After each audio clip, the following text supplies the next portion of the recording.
Very good evening to all my dear students. Welcome back to my channel. मैं आपकी अपनी Meenu Chauhan ma'am आप बच्चों के लिए 10th क्लास का second chapter sectors of Indian economy लेकर आई हूँ। हमने लास्ट क्लास में सेक्टर्स ऑफ इंडियन इकोनॉमी में ये पढ़ा था कि इसमें सेक्टर्स जो होते हैं वो 3 होते हैं, primary sector, secondary sector and tertiary sector.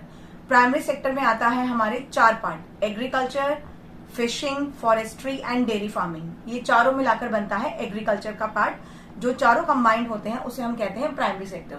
Secondary sector में हम लोगों ने पढ़ा था कि जो रॉ मटेरियल को हम फिनिश गुड्स में तैयार करते हैं, इंडस्ट्रियलाइज करके इंडस्ट्रीज में जाकर मशीनों में डालकर उसको फिनिश गुड्स में तैयार करते हैं, उसे हम कहते हैं सेकेंडरी सेक्टर।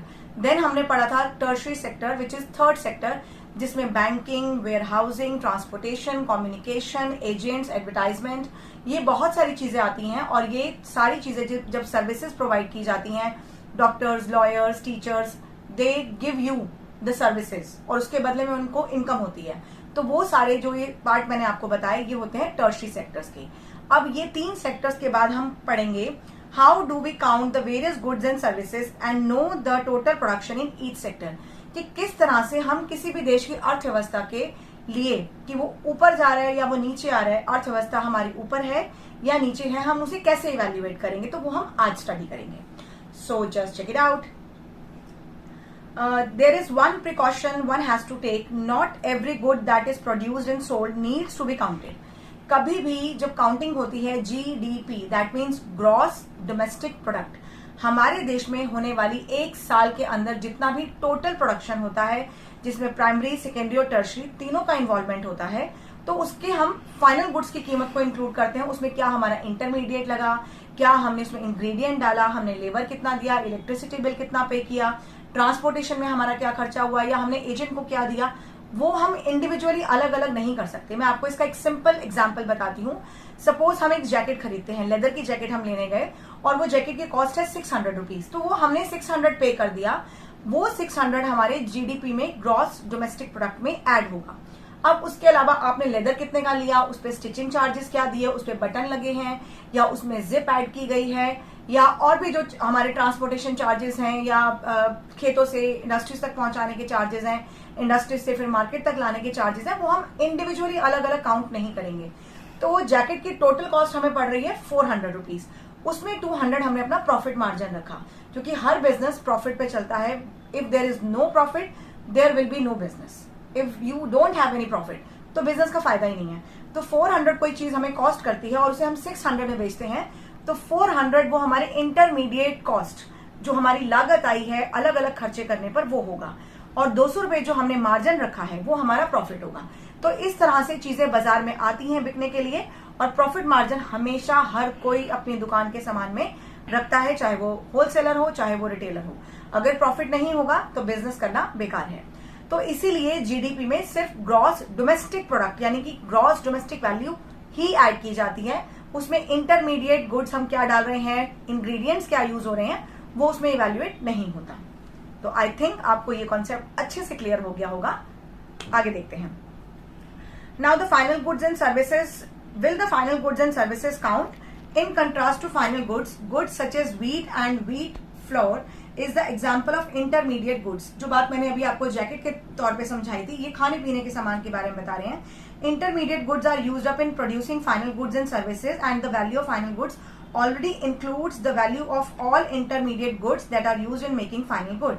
तो इसी तरह से जैसे हमने बिस्किट्स बनाए और वो बिस्किट 60 रुपीज के हैं, तो वो कॉस्ट करेंगे 40-45 के कंपनी को सारे खर्चे निकालने के बाद, और 10-15 रुपए उन्होंने पर पीस अपना प्रॉफिट मार्जिन रखा, तो उस बिस्किट के पैकेट की कीमत हो गई 60 रुपीज। तो इस तरीके से हम फाइनल गुड्स की कीमत को ही इंक्लूड करते हैं, उसमें ऑलरेडी इंटरमीडिएट गुड्स हमारे इंक्लूड होते हैं, तो इसीलिए हमें बार बार उन्हें यूज करने की जरूरत नहीं है। ना हम ऐड करते हैं ना ही हम वैल्यूज को सब्ट्रैक्ट करते हैं। इसमें बताया गया है कि in India the mammoth task of measuring GDP is undertaken by the central government of ministry, and this ministry with the help of various government departments of all the Indian states and union tertiaries collect information relating to total volume of goods and services and their prices to estimate GDP, यानी कि हमारे India में जो different states हैं वो सारी states मिलकर अपने अपने अलग अलग जोन्स में एकेडमिक खर्चा कितना है, या क्या चीजें रॉ मटेरियल से फिनिश गुड्स में तैयार हो रही हैं इंडस्ट्रीज के अंदर, और फाइनल गुड्स किस तरीके से डेवलप करके मार्केट में लाए जा रहे हैं। तो हर डिपार्टमेंट में से टोटल वैल्यू को निकालकर कलेक्ट किया जाता है और वो सारी इंफॉर्मेशन हमें पूरे एक साल की बताती है कि जीडीपी कितना है। अगर सेल ज्यादा हुई है तो प्रॉफिट ज्यादा होगा, अगर सेल कम हुई है तो प्रॉफिट भी कम होगा।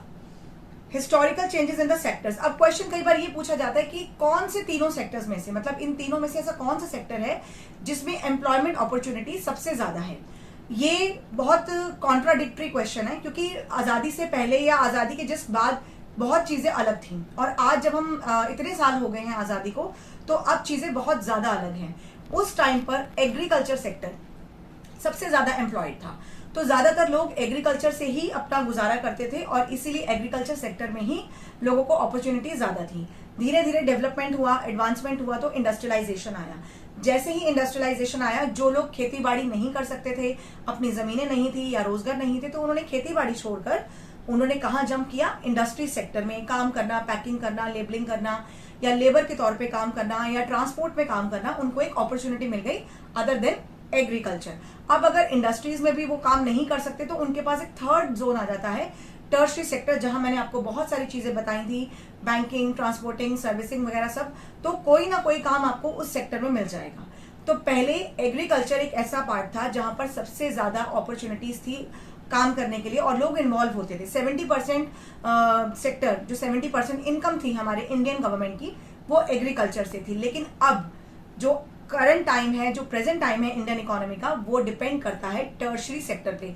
जो थर्ड सेक्टर है वहां पर एम्प्लॉयमेंट अपॉर्चुनिटीज बहुत ज्यादा हैं, क्योंकि उसमें बहुत सारे डिफरेंट पार्ट्स इंक्लूड होते हैं, और अगर व्यक्ति कोई बहुत ज्यादा पढ़ा लिखा है एट अ हायर लेवल, तो उसके लिए भी जॉब वहां पर है, सीईओ, बैंक एम्प्लॉय, कोई भी अच्छे लेवल पर। और अगर कोई पढ़ा लिखा नहीं है तो वो भी लेबर वर्क कर सकता है, ट्रांसपोर्ट में काम कर सकता है, वो आ गया टर्शरी के अंदर। और अगर कोई थोड़ी बहुत नॉलेज रखता है किसी चीज को लेकर, तो उसके लिए ऑफिशियल सर्विसेज भी अवेलेबल है। तो राइट नाउ हम ये कह सकते हैं कि जो थर्ड सेक्टर है, टर्शरी सेक्टर, वो ज्यादा एम्प्लॉयमेंट अपॉर्चुनिटीज आज की डेट में इंडिया के अंदर कॉन्ट्रीब्यूट कर रहा है in comparison to previous years. Now the next topic is rising importance of the tertiary sector in production. मैंने अभी ये जो चीज आपको बताई उसमें पहला पॉइंट है, in any country several services such as hospital, education institution, post and telegraph services, police station, court, village administrative officers and insurance, bank, transport companies. तो ये सभी चीजों में हमें हर तरह के व्यक्ति की जरूरत है। अगर हम बात करते हैं हॉस्पिटल्स और एजुकेशन इंस्टीट्यूशंस की, तो देखो हॉस्पिटल्स में डॉक्टर्स भी चाहिए, नर्सेज भी चाहिए, क्लीनिंग स्टाफ भी चाहिए आपको, और उनका केयर टेकर भी चाहिए। अब एक किराना शॉप खुलती है तो जॉब्स नहीं मिलती, लेकिन अगर कोई मॉल खुलता है, कोई बड़ा मेगा स्टोर खुलता है, तो वहां पर ज्यादा लोगों को जॉब्स अपॉर्चुनिटी मिलती है। तो इसीलिए tertiary sector plays an important role in the development of the Indian economy. इसके बाद हम बात करेंगे where are the most of the people employed, कि ज्यादातर लोग कहाँ एम्प्लॉयड होते हैं। तो ये आएगा आपका industrial output. It is because not enough jobs were created in the secondary and tertiary sector, even though industrial output or the production of goods went up by more than 9 times during the period. Employment in the industries went up by around 3 times. जैसे जैसे employment opportunities बढ़ी है, सरकार ने कार्यक्रम बनाए हैं, लोगों को रोजगार के अवसर दिए हैं, तो इंडस्ट्रीज भी डेवलप हुआ है। एग्रीकल्चर तो डेवलप हो ही रहा है, लेकिन इंडस्ट्रीज और टर्शरी सेक्टर भी बहुत ज्यादा डेवलप्ड हुआ है। एंड अब कंडीशन मैं आपको बताती हूँ जो इसमें आएगी, more than half of the workers in the country are working in the primary sector, mainly in agriculture, producing only about 1/6 of the GDP. हमारे देश में ज्यादातर लोग एग्रीकल्चर को प्रमोट करते हैं, वहां पर इन्वॉल्वमेंट ज्यादा होती है, तो जीडीपी का 1/6 पार्ट आज भी इंडिया में एग्रीकल्चर से है। लेकिन अगर आप ये देखें कि एक परिवार के 4 लोग और चारों के चारों ही एग्रीकल्चर में इन्वॉल्व हैं, तो वो एक तरह से हिंदी में जैसे कहते हैं प्रचंड बेरोजगारी, यानी कि डिस्गाइज अनएम्प्लॉयमेंट की प्रॉब्लम है। अब वो क्या है, एक तो होता है अंडर एम्प्लॉयड, कि आपको काम मिला ही नहीं, आप बेरोजगार हैं, वो दिख रहा है, that is under employed. Disguise unemployment का मतलब क्या होता है कि आपके पास 5 लोग हैं और हमें काम करने वाले सिर्फ 3 चाहिए, आपने 2 एक्स्ट्रा हायर कर लिए जिनकी जरूरत नहीं है, तो उनको हमने निकाल दिया क्योंकि हमें नीड ही नहीं है उनकी। तो जिनकी हमें जरूरत नहीं है और वो अपना टाइम पास करते हैं सिर्फ काम करने के लिए, तो उसे कहा जाता है अंडर एम्प्लॉयड। यानी कि जैसे एक एग्जाम्पल हम सिंपल सा लेते हैं, it means is that there are more people in agriculture than is necessary, so even if you move a few people out, production will not be affected.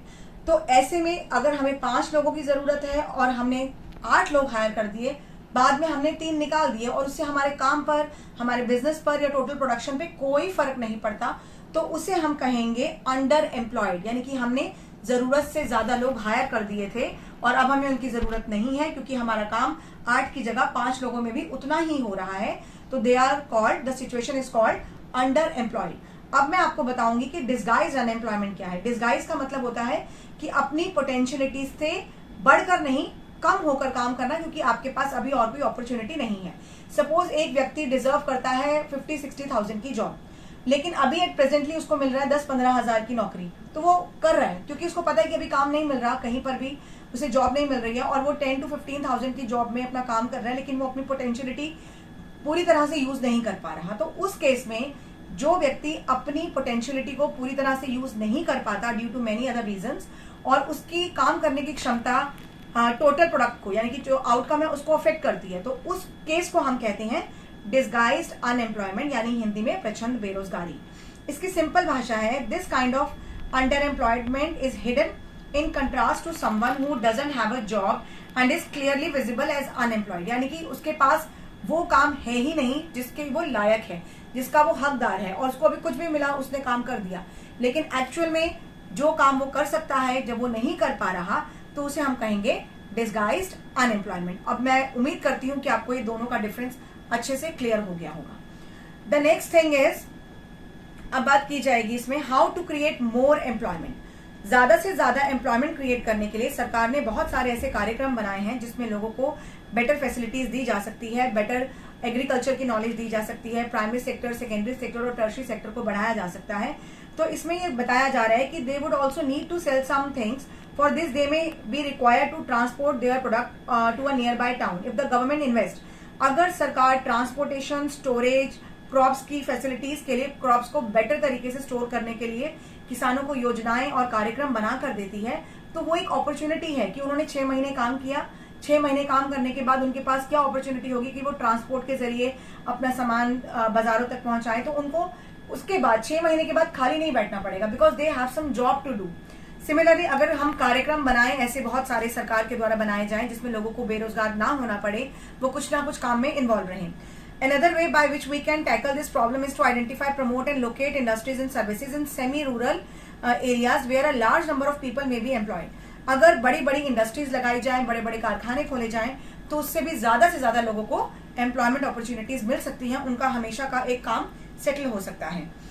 In villages nearest forest areas we can start honey collection centers where farmers can come and sell wild honey. सरकारों को चाहिए गांव में जो लोग मधुमक्खियों को इकट्ठा करके हनी निकालने का काम करते हैं या कोई और कैटल फार्मिंग का काम करते हैं, उनके आसपास कुछ ऐसे सेंटर्स बनाएं कि उन्हें दूर दराज शहरों में ना आना पड़े, वो वहीं सेंटर पे जाकर अपना सामान जो उनका आउटपुट है, जैसे एग्स हो गया, मीट हो गया, मिल्क हो गया, हनी हो गया, वो सीधा वहां जाके सेंटर्स में बेचें, उनका ट्रांसपोर्ट का खर्चा बचेगा, उनका बीच में मीडिएटर का खर्चा बचेगा। तो इस तरीके से हम उनको हेल्प कर सकते हैं, उनको सपोर्ट कर सकते हैं। The next topic is Mahatma Gandhi national rural employment guarantee act 2005।